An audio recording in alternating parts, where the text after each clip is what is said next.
Welcome to the 15-minute Amazon Boot Camp, Jungle Scout number 2 of 4, the web app review with Greg Mercer.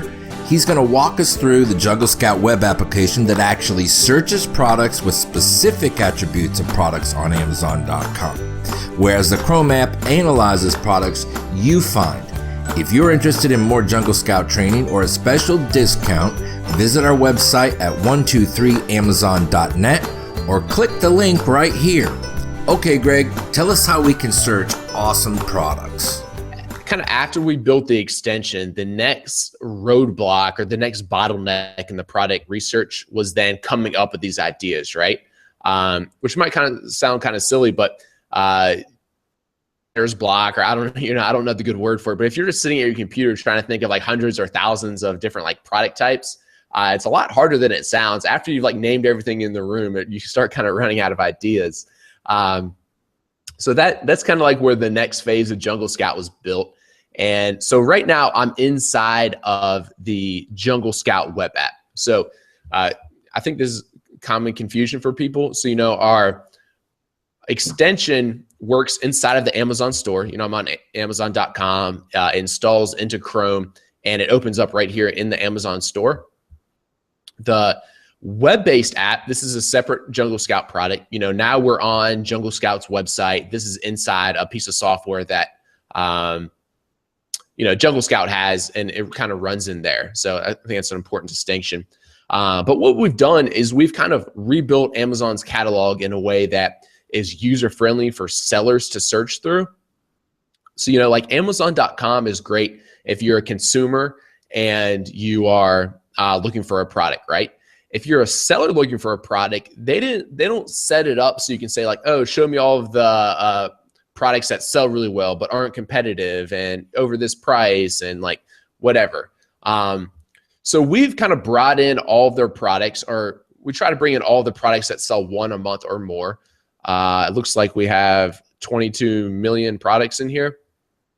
And yeah, hey, that's an important thing to me. So out of the database of Amazon's products, it was that statement that you have out of there, you have over 22 million products that you guys have pulled down all the data to be able to analyze in the program? Yes, that's correct. So because I know if you have to go out, there's other software they have to go out, get the data for you. It takes quite a while, so you can't kind of get instant results. You got to wait for them to go gather all the data. So what you're saying is you basically have pulled in that number of products into it so that it can analyze all those numbers? Yeah, that's exactly right. So we pulled them all into our database. We update them every like few days, and we're constantly looking for new products. And then we only store the products that sell like one per month or more. If it only sells like one a year, we just figure no one's really interested in that product, so who really cares? So, Amazon has like over 100 million products, but a lot of those are like books that only sell one a year. So those are the ones we don't have. So then you can see you can like instantaneously search through this, which is really nice. So yeah, like if you just select a few, what are some of your favorite categories, Rob? We'll just do an example search here. I mean, what do you think? I like beauty and health. Health, and let's see, health and personal care. We'll try to do like sports and outdoors is a pretty good one. Pet supplies, patio. That'll give us a good start.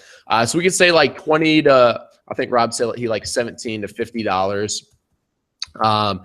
So what we're gonna do is we're gonna filter through this database of 22 million products. So I'm gonna say like 300 units a month or more. I only want to see the products that are selling 300 a month or more yet have, let's say, less than 30 reviews. Because to me, this would mean it's a very young product. It hasn't been selling very long, yet it's already selling well, right? Because it's already selling like 300 units a month.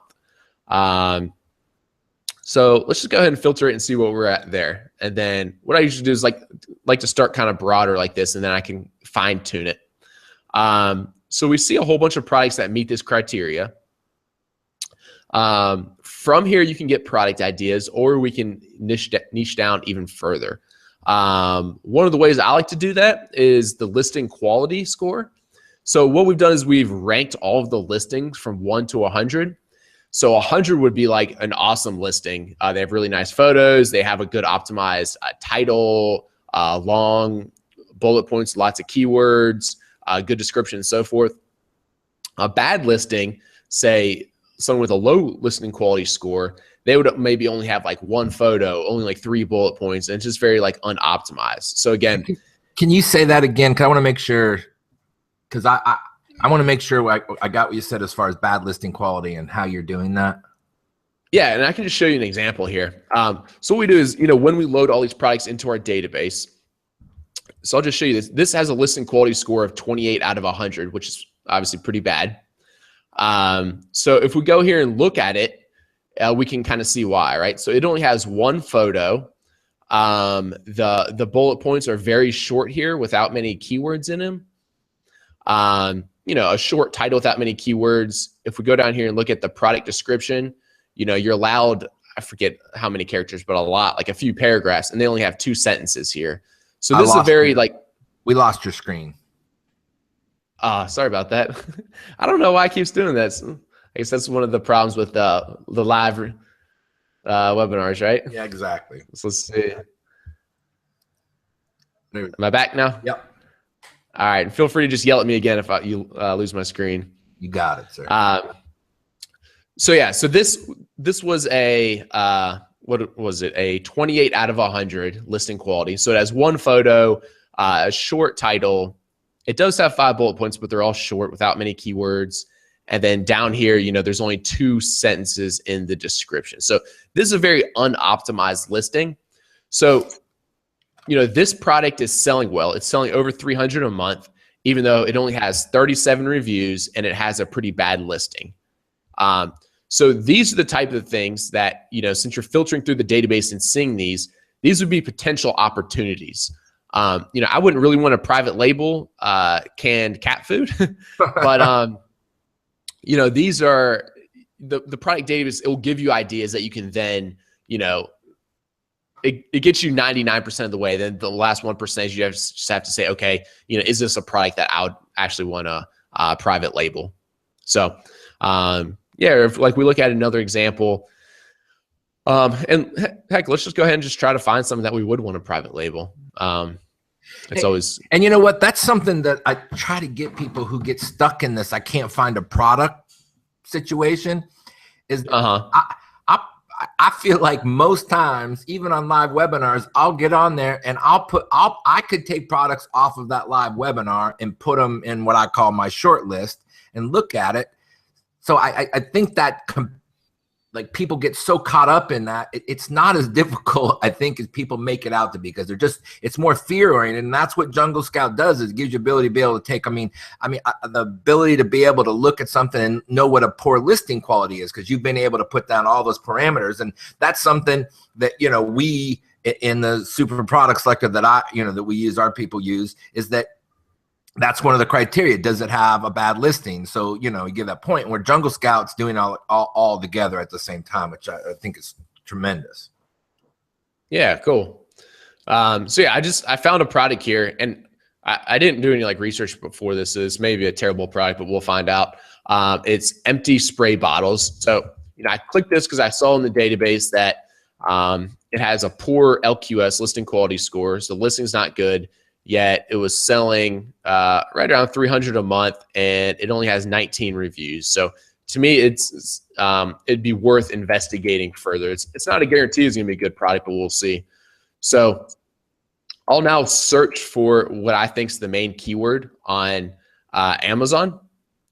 So, spelled spray long, empty spray bottle. And I think that was the one we're looking at. Maybe that had a few more in it, but and then I'm just going to run the extension again on this page. So, keep in mind the database, the data could be a few days old or a week old or whatever. And it also doesn't give you an insight to what the entire niche looks like. So that's when I like to actually go to Amazon.com, make the search, and then see, what the whole niche looks like right now as of today. So right at first glance, like I said, I didn't do any research before. And then I would see that this product is not a very good one. And the reason I say that is most of the price points here are too low. Looks like except these 3 or 6 packs. And there's quite a few reviews. It'd be pretty hard to enter like these top 10 spots or so. You'd probably be stuck somewhere down here. But that being said, there are tons of sales. Yeah. I agree. That's too many. I mean, I want to imagine how deep that category goes, but I mean, with those number of reviews on that front page, yeah, to me, it would be totally intimidating to be trying to deal with that and the price point. I agree. Right. So we'll go ahead and just pull another example here. We can do a few more. And what's more important than, I think some people get kind of hung up on these actual products that we're looking at. What's more important is I'm trying to teach you kind of like the criteria or like how you go about finding the good product. So if there's anything you take in, you're going to want to kind of take in that as opposed to the actual products we're looking at. And you will find like 9 bad ones for every 1 good one. So we'll just look at a few other examples here. Looks like this is a caster that you put on the bottom of little cards or whatever else. So let's see. I can start by just caster, and then we may need to like niche down a little bit more. I guess that's kind of it. So I search caster. Go ahead. I actually have a client that did those, and okay. That was about 8 months ago, and he kills it. And what he did was, the office chairs that, I've had a bunch of them. You get these, the cheap, $50 to $100 office chair with little plastic wheels, and that's what he got. And that was the problem. Everyone, those wheels were breaking, and he kind of got in the right market and got the right price and sold multiples of them and did well with it. Nice. So yeah, if we look at this right now, I can see why he would want to do these. Quite honestly, like I would do this product too. The estimated sales, if we went by my total of 3,000 criteria, 1,000 plus 500 plus 500 is at 2,000. By here, we're at like 3,000. So it meets that criteria. There's not many reviews. I think I said in the top 10, I like to see like 3 or 4 people with under 100. And it definitely meets that. This guy's selling well with 18 reviews and 91 and 22 reviews. Here's something that's actually I didn't talk about, but it's a really nice bonus. Yeah, there you go. Is some of these are being fulfilled by merchants. So if you're not very familiar with Amazon yet, either Amazon itself sells the product. It's an FBA product, which means that we send it into Amazon's warehouses and they fulfill it. So that'd be FBA. And then if you see the merchant fulfilled ones here, that means that these are actually being shipped from a third party's warehouse, and they're just selling through the Amazon platform. And the downside of that is they don't offer prime shipping, which means that Amazon doesn't rank them as well in their algorithm. People don't like to buy them because the majority of Amazon shoppers are prime members. So if people are selling products as fulfilled by merchant and they're selling it well, that's usually an opportunity, a good opportunity. Like this guy's selling like 400 a month. He's fulfilling them from his warehouse. He only has 116 reviews, which isn't that many. And he's doing pretty darn good. So this is a good, like I said, like 1 out of 10 will be good. I'd say this one is a good product that I would like go after and sell. What are your thoughts on it, Rob?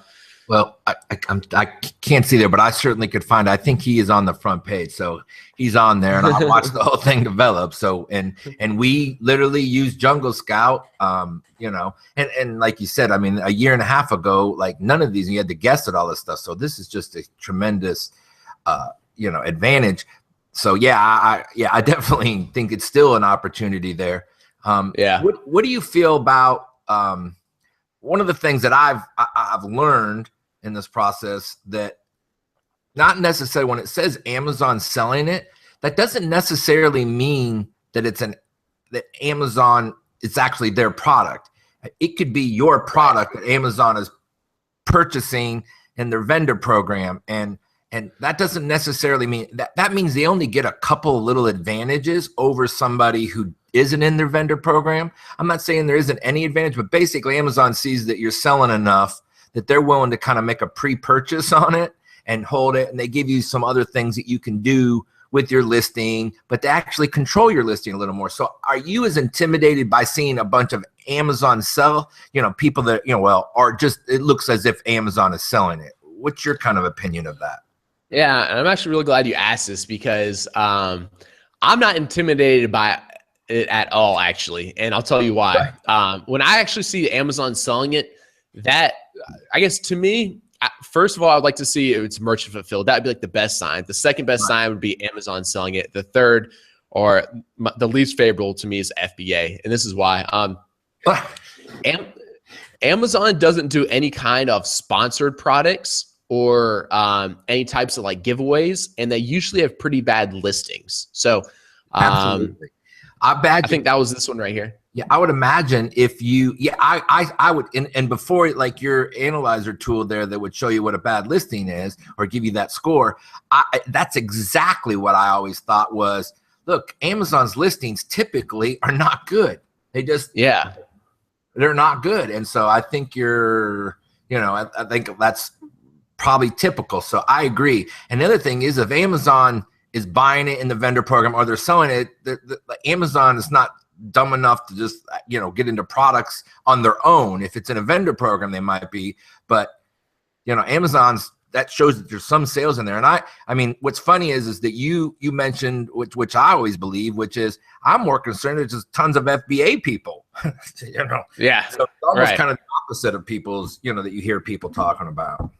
Right. Because keep in mind that in statistics, and even like their quarterly reports show this, that Amazon's moving more and more towards like a marketplace and not selling stuff themselves. So it's moving towards more FBA, and they like FBA sellers. They want FBA products to sell. So it's not like they're just ranking all of the products that they're selling higher, because they're making guaranteed 15% each time that they sell an FBA product. Whereas when they sell their own products, some of their margins are actually, I know this for a fact because I've talked to some people in their vendor program, that their margins are worse than 15%. They'll be like 2 or 3% sometimes. So, don't feel like, oh, they're only going to rank all of their products well, because it's not the case. Right. And my opinion of that is like, it's too big of a company and too many people quit and get fired in a company that size.